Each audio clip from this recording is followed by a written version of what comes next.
بسم اللہ الرحمن الرحیم۔ وکل امر مستقر، ہر کام کا مقرر وقت ہے۔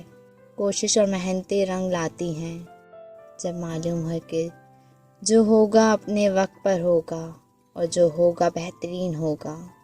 یہ نہیں کہ مایوسی اختیار کر لی جائے، یہ دعا کی تھی یہ نہیں ہوا، وہ نہیں ہوا، اب کیسے ہوگا، کہاں سے ہوگا، کتنا صبر کیا تھا، اب کیسے صبر کروں، بس جاننے کے یہ الفاظ مایوسی میں شمار ہوتے ہیں اور مایوسی کفر ہے۔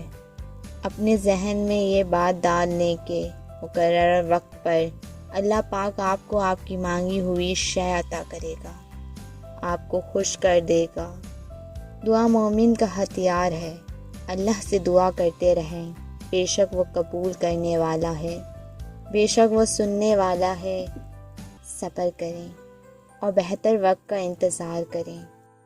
تھک جانا برا نہیں ہے، مایوس ہو جانا برا ہے، بہت برا ہے، اور مایوس انسان بس تب ہوتا ہے جب اسے اللہ کی طاقتوں پر، اس کی رحمتوں پر یقین نہیں رہتا، اور جب یہ بات بھول جاتا ہے کہ جس نے حالات پیدا کیے ہیں وہ یہ حالات بدل بھی سکتا ہے۔ دیکھو، ہر چیز انسان کے بس میں نہیں ہوتی، بلکہ کوئی بھی چیز انسان کے بس میں نہیں ہوتی۔ جب تک اللہ نہ چاہے پھر اس سے مایوس کیوں ہونا؟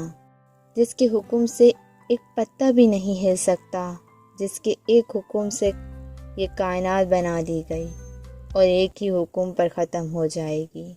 مایوس تو وہ ہوتے ہیں جن کے پاس اللہ نہیں ہوتا۔ ہمارے پاس تو اللہ ہے، یقینی بادشاہوں کا بادشاہ، یعنی تمہارا آخری اور واحد مددگار۔